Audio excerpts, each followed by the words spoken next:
Hello everyone, welcome to my YouTube channel education hotspot. और आज की क्लास में हम लोग अपना क्लास 12 की मैक्रो इकोनॉमिक्स का मनी चैप्टर को आगे कंटिन्यू करेंगे। अपनी प्रीवियस क्लास में हम लोग मनी का इवोल्यूशन कैसे हुआ ये देख चुके हैं। मनी से पहले क्या सिस्टम था, that is barter system of exchange. Barter system of exchange में क्या प्रॉब्लम्स थी, उसकी ड्रॉबैक्स देखी थी। उसके अलावा हम लोगों ने मनी के फंक्शंस देखे थे कि कैसे बार्टर सिस्टम की ड्रॉबैक्स को मनी ने आके ओवरकम कर लिया था।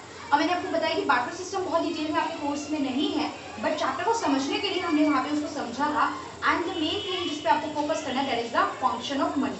अब आगे इस चैप्टर की थोड़ी सी और कंटिन्यूटी में हम लोग देखते हैं। तो the next topic is money supply. अब मनी सप्लाई, देखिए सप्लाई का मतलब क्या होता है।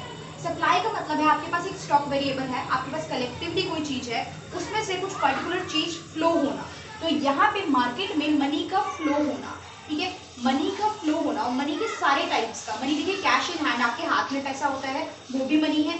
आप लोग जो बैंक में अपना पैसा जमा करा रहे हो वो भी मनी होती है। यानी देखिए मनी के नैरो और ब्रॉड दो कंसेप्ट होते हैं, cash in hand and cash at bank, ये नैरो कंसेप्ट में जाता है। प्लस अगर मैं बात करूं आपके कैश इन हैंड जो है, कैश एट बैंक में जो आपके पास पैसा है, प्लस आपके जो ट्रेड डिपॉजिट है। ट्रेड डिपॉजिट क्या होता है, बिजनेस से रिलेटेड कोई भी सिक्योरिटीज वगैरह जो होती हैं। तो ट्रेड डिपॉजिट आपने बिजनेस के रिगार्डिंग कहीं पे पैसा लगा रखा है। And your security deposit, security deposit means what, जैसे कि शेयर्स, डिबेंचर्स और इस तरीके की सिक्योरिटी में हम लोग जो मार्केट में इन्वेस्टमेंट करते हैं, तो ये सब मेरा ही पैसा है। तो इन सबको हम मनी में कैटेगराइज करते हैं। तो मनी सप्लाई मतलब क्या हो गया, मार्केट में हर फॉर्म ऑफ मनी का कितना अमाउंट जा रहा है।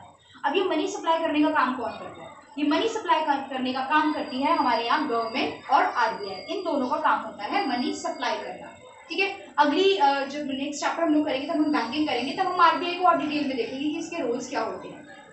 अब हम देखते हैं मेजरमेंट। मनी के कुछ मेजरमेंट या स्टॉक मेजर्स बोले जाते हैं इसको, मनी के स्टॉक मेजर्स, कि मनी को किस फॉर्म में आप लोग मेजर करते हो। तो देखिए वैसे तो बहुत सारे फॉर्म है, बट हमारे सिलेबस में अब सिर्फ कंसेप्ट M1 का है, तो यहाँ पे अभी हम लोग M1, M2, M3 and M4 का कंसेप्ट देखेंगे। ठीक है, तो मनी मेजरमेंट में पहला जो आपका है दैट इज M1। M1 के कंपोनेंट्स क्या क्या होते हैं, M1 के कंपोनेंट होते हैं C plus DD plus OD। अब ये तीनों चीजें क्या है, C is currency with public, public के पास कितना पैसा है। DD is demand deposit. अब इसको डिमांड डिपॉजिट क्यों बोल रहे हैं, डिमांड डिपॉजिट इसलिए बोल रहे हैं क्योंकि जो पैसा आप बैंक में जमा करा रहे हो वो आपकी डिमांड पे आपको वापस मिलता है। मेरा पैसा फॉर एग्जांपल मैंने किसी बैंक में जमा कराया है, तो जब भी एक हफ्ते बाद या एक महीने बाद या जब भी मैं बैंक से मांगूंगी वो पैसा कि मैंने आपके 1 लाख रुपए जमा कराया था, उसमें से मुझे 20,000 रुपए चाहिए, तो मैं विड्रॉ करूँ, चाहे मैं कैश, चाहे मैं चेक के थ्रू लूँ, चाहे मैं आपसे कैश विड्रॉ करवाऊँ या मैं बैंक के थ्रू ट्रांजेक्शन करूँ, तो वो मेरी डिमांड पे वो डिपॉजिट जो है वो मुझे मिल जाएगा। तो इसलिए वो क्या होता है, demand deposit. The next thing other deposit, other deposit with RBI. ये क्या होता है, देखिए आरबीआई के पास पैसा जमा, आपको पता है आरबीआई बैंक है वो सारे बैंक का एक एपेक्स बैंक है। मुझे अगर पैसा जमा कराना होता है मैं डायरेक्ट आरबीआई में जाके पैसा जमा नहीं कराती हूँ। आरबीआई के पास पैसा या कोई भी ट्रांजेक्शन कौन करता है, करते हैं कमर्शियल बैंक्स, जितने भी आपके बैंक्स हैं। ये कमर्शियल बैंक क्या होते हैं, ये हम लोग डिटेल में नेक्स्ट क्लास में बैंकिंग के चैप्टर में देखेंगे। कमर्शियल बैंक करते हैं प्लस कुछ other financial institution, international financial institution होते हैं, जैसे इंटरनेशनल मॉनेटरी फंड हो गया, वर्ल्ड बैंक हो गया। तो इस तरीके के जो अदर डिपॉजिट है आरबीआई के पास, ये सब जाते हैं यहाँ पे ओडी। ओके, तो M1 हमें समझ में आया, C plus DD plus OD हो गया। Okay, next thing is M2। M2 में जाता है M1। M1 मीन्स ये तीनों चीजें C plus DD plus OD plus saving deposit with post office saving bank.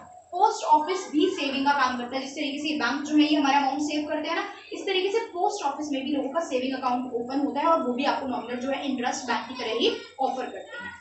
तो M2 में चला गया ये कंसेप्ट। M3 में क्या हो जाएगा, M3 में अगेन M1। M1 यानी कि मींस व्हाट, अब याद हो गया हमें, C plus DD plus OD। Okay, next is net time deposit with commercial bank. Commercial bank के बाद नेट, जो नेट टाइम डिपॉजिट है। अब यहाँ पे टाइम डिपॉजिट क्या होता है, टाइम डिपॉजिट से पता चल रहा है कि फिक्स्ड पर्टिकुलर टाइम के लिए ये डिपॉजिट किया। देखो नॉर्मल जो पैसा आप जमा करा रहे हो जब जरूरत पड़ेगी तब निकालोगे, कोई टाइम नहीं है कि कितने टाइम में मैच्योर होगा, कि इस टाइम पीरियड से पहले आप इसे निकाल ही नहीं सकते हो, ऐसा नहीं होता। आपने आज जमा कराया, कल जरूरत पड़ी आप निकाल सकते हो। बट टाइम डिपॉजिट की मैं बात करूं तो ऐसे डिपॉजिट जो एक पर्टिकुलर टाइम पीरियड के लिए जमा कराए जाते हैं, कि इतने टाइम तक जो है ये डिपॉजिट चलेगा, मिनिमम इतने टाइम तक आप विड्रॉ नहीं कर सकते, इतने टाइम के बाद आप वहां से विड्रॉ करना या वो जो भी आपका अमाउंट है वो मैच्योर हो जाएगा। ठीक है, तो ये चीज यहाँ पे जाती है। Next is M4। M4 में क्या जाता है, M4 में जाता है M3। M3 का मतलब क्या हुआ, M3 का मतलब हुआ M1 के तीनों component C plus DD plus OD plus net time deposit with commercial bank हुआ।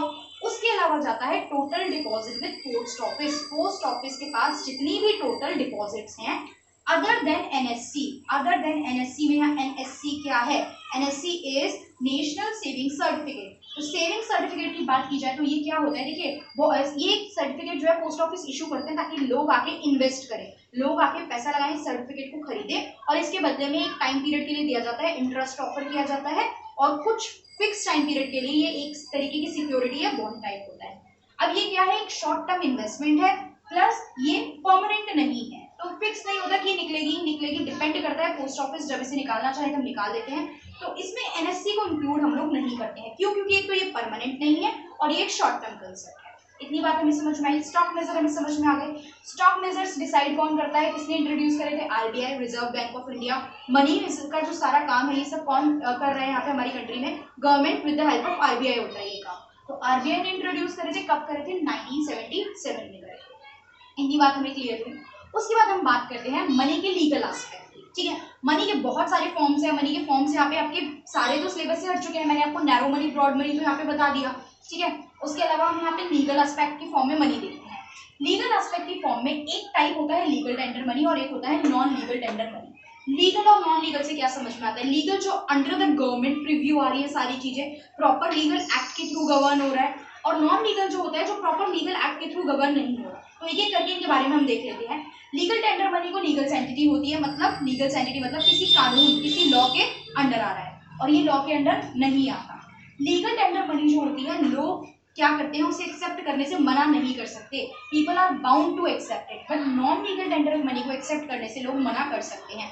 देखिए अभी आगे एग्जाम्पल से ये चीज क्लियर होगी, पहले समझ लेते हैं। देखिए मैं आपके पास कोई सामान लेने आई, मैंने आपको ऑफर करा, फॉर एग्जाम्पल मैंने आपको नोट्स दे दिए, ठीक है, करेंसी नोट्स दे दिए, आप मना करोगे लेने के लिए, आप नहीं मना कर सकते। अगर आप मना करोगे कि आप कहोगे नहीं मेरे को तो ऑनलाइन पे करो, तो ऐसा नहीं है, आप नहीं कर सकते। नोट एक लीगल टेंडर मनी है, आपको उसे एक्सेप्ट करना ही होगा। वहीं अगर मैं आपके पास आई, मैंने आपसे कहा कि ये गोल्ड कॉइन ले लो और मुझे ये सामान दे दो, तो you are not bound to accept it, because वो गोल्ड का कॉइन एक लीगल टेंडर मनी नहीं है।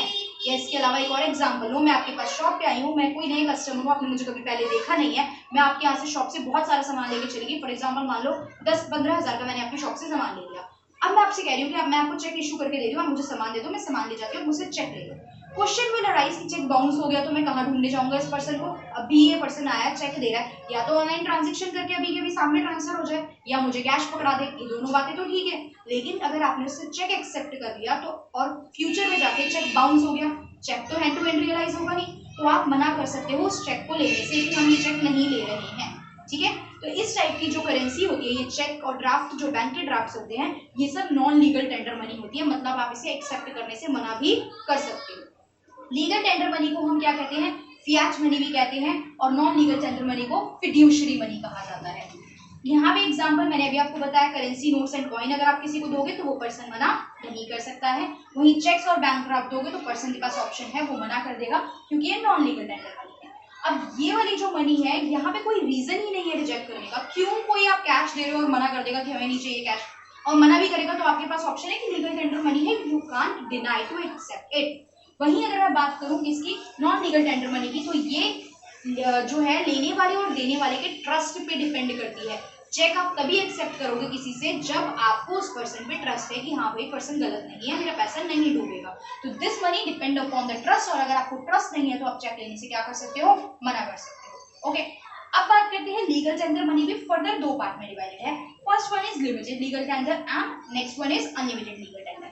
अब लिमिटेड लीगल टेंडर की बात करें तो लिमिट जिस पे लग जाती है, फॉर एग्जाम्पल कॉइन्स की बात करते हैं, आप किसी को भी कितने मर्जी कॉइन्स नहीं दे सकते। मैंने आपसे 1000 रुपए का सामान ले लिया और अपनी गुल्लक थोड़ी पुरानी सिक्के इकट्ठे कर रखे और मैं चलेगी पहुंच के, ये लो 1000 रुपए के सिक्के ले लो सारे।